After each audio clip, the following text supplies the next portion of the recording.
भाई जो गुरु बचन पे डट गे रे कट गे फंद 84 के। भाई जो गुरु बचन पे डट गे रे कट गे फंद 84 के। कट गे फंद 84 के रे कट गे फंद 84 के। भाई जो गुरु बचन पे डट गे रे कट गे फंद 84 के। सतनाम सुमर मन मैला रे, भगवान सुमर मन मैला रे। परमात्मा कहते हैं, मलिन मन, हे मलिन मन परमात्मा की भक्ति कर। क्योंकि ये विषय विकारों में परमात्मा की भक्ति ना करने से मन इतना मलिन हो गया है, इस पे इतना मैल चढ़ गया है कि ये परमात्मा की भक्ति में आलस करता है और बाकी बकवाद कितनी करवा लेते हैं। जैसे वीसीआर लिया करते पहले, अब तो घर घर कंप्यूटर हो गए, अब भी कर रहे होंगे। वीसीआर लाए किराए पर 100 रुपये लगेंगे एक रात के। तीन फिल्म देखेंगे लगातार, तीन घंटे की, 9 घंटे सारी रात सारा कुनबा मुंह बाएं बैठा रहे। 100 रुपये घरते लावे, रात ने सोए नहीं हैं, बनाए जा चार देखे जाओ बकवाद ने। और इब्राहिम नाम पर कह देने का टाइम ना मिलता नित्य नियम करने का। अरे तेरा गजब हो, ये नित्य नियम में 1.5 घंटा लगे, यूँ तो समय नहीं मिलता।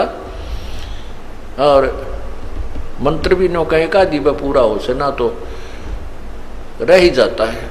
और तेरा गजब हो। अब मन देख लो कितनी बकवाद में कितना करवा ले। सांग देखने जाया करते, कंपटीशन हो जाता गांव में, फद्दड़ सारे दिन तक काम करते, रात में सारी रात में मानो 10 किलोमीटर पैदल जाते और बड़ा बकवाद सुन के और दांदरे काटते आते। यहाँ सत्संग में आने में आलस कर जाता है ये मन। जैसा कि आप बार बार परमात्मा की वाणी कहते हैं, मैं तो दे दी बालम बैरेनु, अच्छे काम ने ना सुनता, इस पे काना पे घटाड़ जाता है। अब सत्संग के बारे में आप कहते रहो, भाई वहाँ सत्संग है बरवाला आश्रम में, सतलोक आश्रम बरवाला में चलोगे तो दूसरे कान दौरे निकल जाए, कोई ना बोले ये के बतला रहे हैं। और कोई नहीं कह रहा वहाँ कंपटीशन हो रहा है फलाने गांव में, तो साथ का जाता होगा, नो कह रहा क्या करे थे भाई, कित के हो रहा भाई, इस तोड़ इतनी शीघ्रता से कान लाओगा, पूरा पता पूछेगा किस टाइम है, कौन से गांव में है।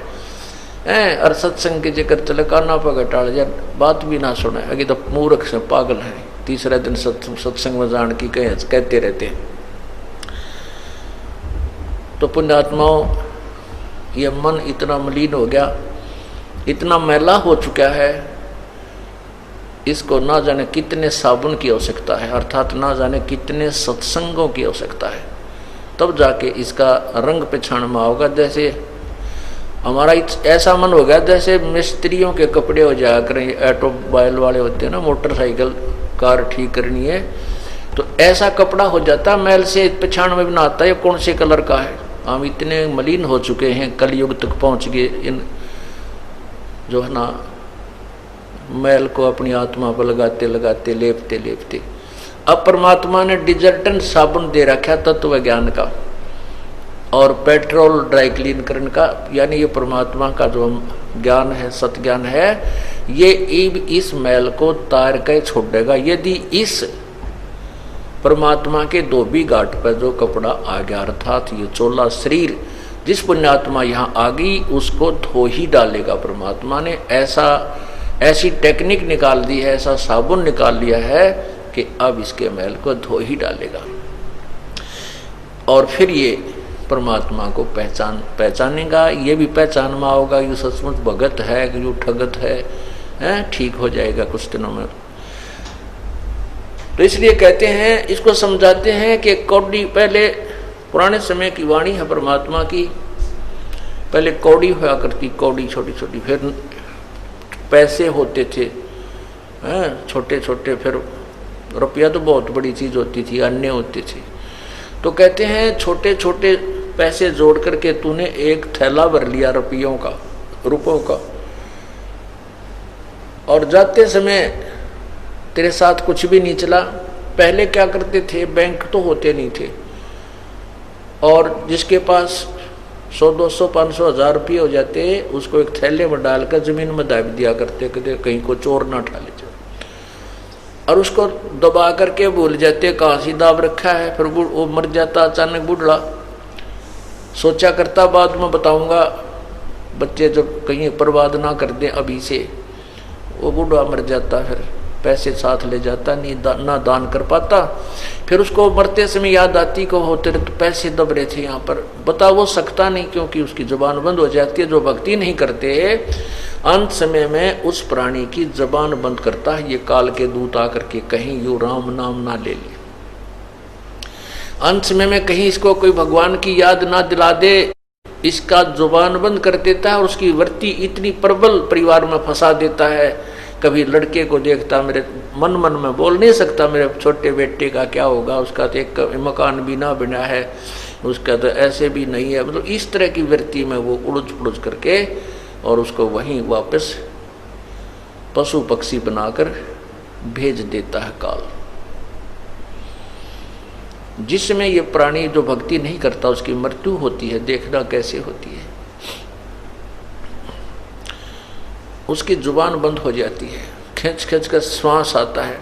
क्योंकि जब गिनती के श्वास दिए हुए हैं भगवान ने, और जब श्वास रह जाते हैं कुछ शेष थोड़े से ही, उसी समय यमदूत आकर के इसके अंदर से इसकी जो है ना टीटवी दाब देते हैं, गर्दन दबा देते हैं, जुबान बंद कर देते हैं।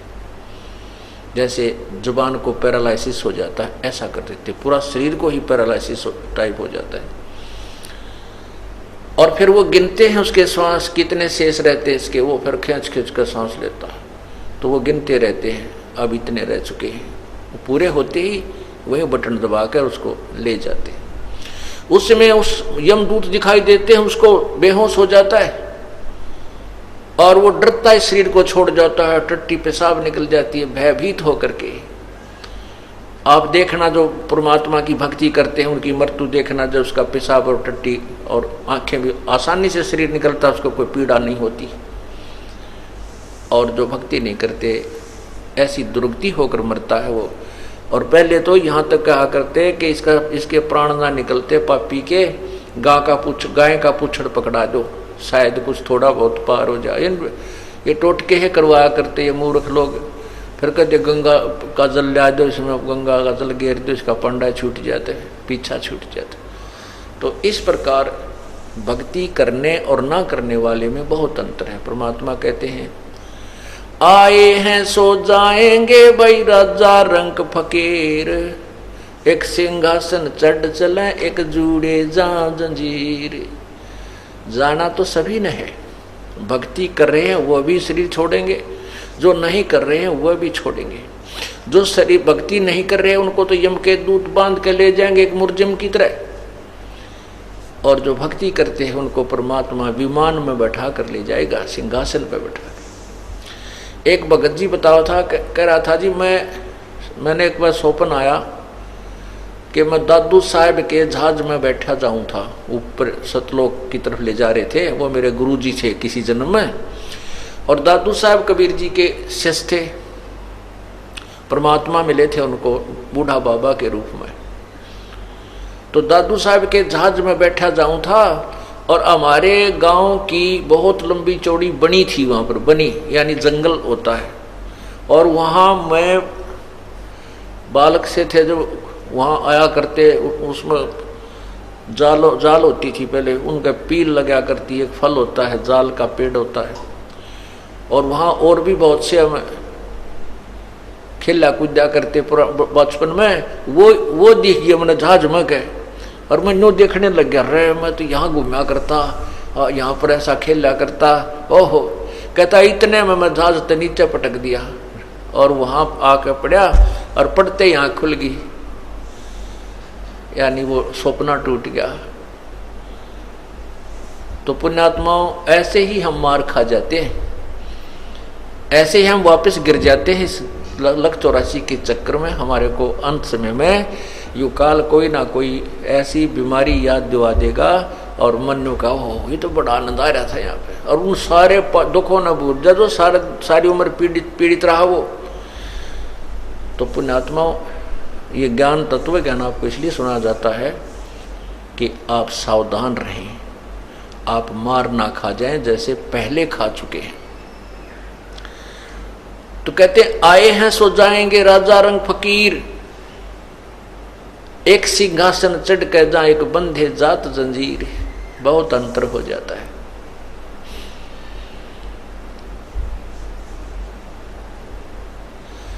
तो इसलिए क्या क्या कहते हैं परमात्मा के, जैसे जब वो अंत समय में मरता है, सारी उम्र माया जोड़ जोड़ कर धर जाता है, और अंत समय में वो बच्चों को भी बताना भूल जाता है, अचानक मर जाता है, तो उसकी वृत्ति वहीं रह जाती है। फिर वो सर्प बन का आता है, और सर्प बन की जूनी धार करके वहीं घर में घुसता है जहां उसने वो धन दबा रखा होता है, वहां ढूंढता फिरता है। फिर वह बच्चे उसका मारे, लठ तोड़ें, उसके हड्डियों को, पंसलियों को एक करें या मार डालें, फिर वो वहीं उन्हीं के हाथों मरता है करके। ऐसे दुर्गति हमारी होती रहती है, हमने इससे सावधान होना है। तो क्या बताते हैं, कौडी कौडी माया जोड़ी जोड़ भरा एक थैला रे, खाली आया खाली जागा संसार लेना थैला रे। एक जगह शमशान घाट पर देखा था, याद नहीं आ रहा कहां पर लिखा था, उसमें लिखा था शमशान घाट इधर है, और नीचे एक श्लोक लिखा था कि ए भोले इंसान याद रखना कि कफन का जेब नहीं होती, कफन का जेब नहीं होती। जब तू यहाँ आएगा तेरे साथ कुछ नहीं आएगा, और जिस पर एक सिंगल कपड़ा तेरे ऊपर डाला जाएगा वो उसका जेब भी नहीं होगी, अर्थात तू कुछ नहीं ले जा सकेगा।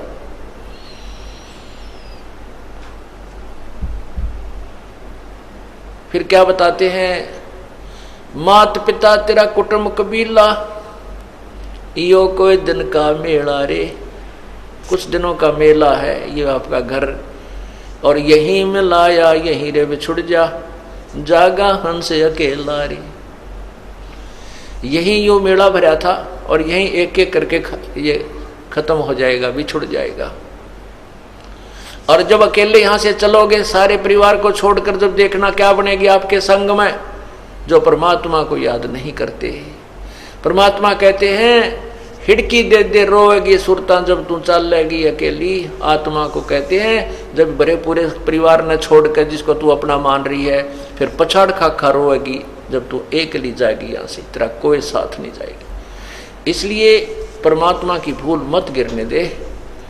तेरा जितना संस्कार जिसके साथ जुड़ा है वो अपनी उस भूमिका को निभाते हुए परमात्मा को मत भूलिए। इतना ही कहना परमात्मा का। ये सारा कुछ जो है ना ज्ञान सुनाकर आपको इसी तरफ डाइवर्ट करना, आपकी वृत्ति को, इस दिशा को ही बदलना थोड़ा सा। फिर कहते हैं एक डाल पर दो पक्षी बैठे, एक गुरु एक चेला रे। और चेला तो चंचल है भाई, गुरु निरंतर खेला रे। अब क्या बताते हैं कि जैसे आगे निर्णय देते हैं कौन तो गुरु है कौन चेला है। अब जैसे ज्ञान मार्गदर्शन करना, तो इस दास आपका गुरु है और आप शिष्य हो। और फिर आपको जो नाम दे दिया है, फिर आपने कैसे जो नाम दिया है उसको, वो तो आपका गुरु और चित्त, अर्थात जैसे गुरु जी के प्रति आपका अटूट भाव, अटूट श्रद्धा, अटूट ध्यान लगा रहना चाहिए, गुरु जी की तरफ आपकी वृत्ति सदा रहनी चाहिए। ऐसे ही फिर जब नाम आपको मिल जाता है तो सिमरण करते समय उस शब्द को जो मंत्र दे रखा है वो तो आपके गुरु की तरह है, और चित्त को चेला बनाकर उसके ऊपर सिमरण पर लगाए रखना है। कहते हैं इस पद का तुम भेद सुनो, वो कौन गुरु कौन चेला रे। रामानंद का कहे कबीरा, शब्द जो मंत्र आपको दिया है वो गुरु और चित्त अर्थात उसके ऊपर मन को लगाए रखना, वो तेरा वो शिष्य है। यानी चित्त को उस मन के ऊपर, मंत्र के ऊपर लगाए रखना, भक्ति करते रहना, ऐसा परमात्मा हमें समझाते हैं। बोलो सतगुरुदेव की जय हो।